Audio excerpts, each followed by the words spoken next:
Hello there. This is your friend Velma Hagar.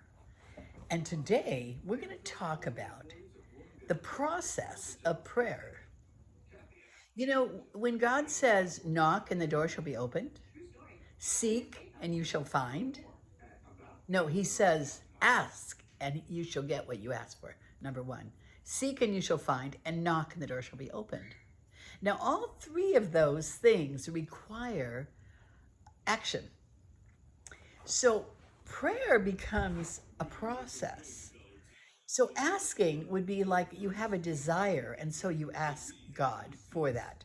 And he says that he will answer. But we all know that we have had times that we've asked for things that we didn't get. I mean, that happens a lot, right? So you say, what happens? Well, that's one of the mysteries of God. But I will say this. Sometimes, have you ever had asked God for something and you didn't get it, and then later you think, man, am I glad I didn't get that? Something comes up and you go, whoa, I'm so glad he didn't answer that prayer. So, those are the times that you notice. But how many times have you asked for something that you don't know what happened? You didn't get it, but you didn't see that you could say, I'm so glad I didn't get that. But you know what? I assert to you that every time God doesn't answer a prayer, it's because there's a reason. And it's for you. There's a reason for you that he didn't do it. Just like the time you said, whoa, am I glad he didn't do that one? Okay, so that is the asking process of a prayer. The seeking is more, it's more like a supplication or a fervent prayer. It's more a desperation. You don't just ask, flippantly ask. You begin to, oh God, I really want you to do this. That kind of a prayer where you're more into it. You have more of a feeling about it. So that would be the seeking. And important that we seek. Asking is good, but asking isn't really desperation. It's more of a desire. Seeking is more of a desperation. You really have a great need. But now the knocking is the one that really impressed me. This is where you don't stop. You get in there and where he says, if the wicked judge would give you, how much more will I give you? Because he's tired of hearing you bug him, right? So he's telling you, if you knock and you knock and you knock. So now you've come to a place where you ask first, you didn't get it, but now you're more desperate because it's really important to you. More important than just the asking. Now you're into this place of supplication or of intercession or of a fervent prayer. And now you begin to knock.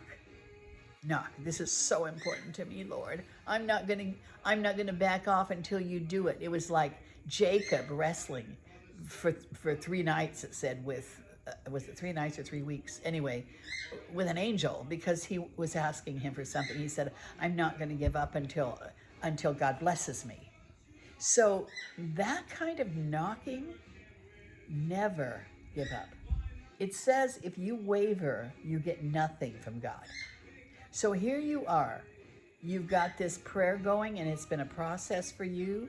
You've come to a place of, you know what? I've been knocking for 10 years and I'm not going to quit.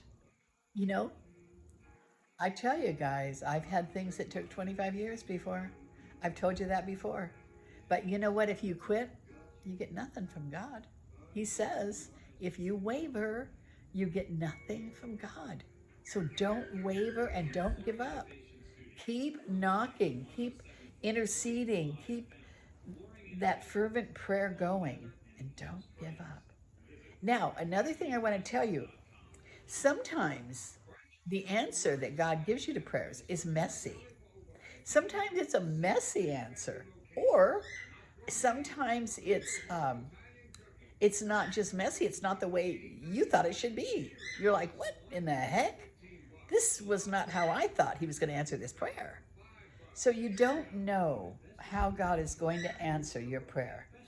Be willing to say, you know, I always like it when I pray and then I say afterwards, God, never let me have something that you know isn't right for me. I give God that permission, you know, whenever I pray for anything. If this isn't right for me, Lord, don't give it to me.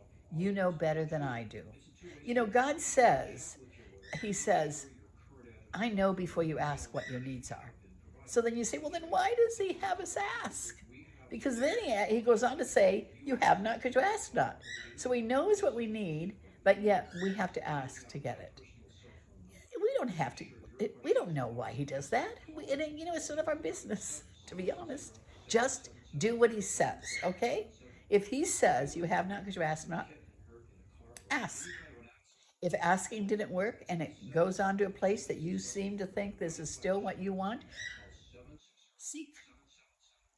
And if you're seeking and it's still not happening, don't quit knocking. And especially where your family's concerned. Never give up on your children or your grandchildren. Never give up on them. I'm going to tell you, I think more people are saved in this world because of grandparents. Or the mom and dad. Your mom and dad and grandparents.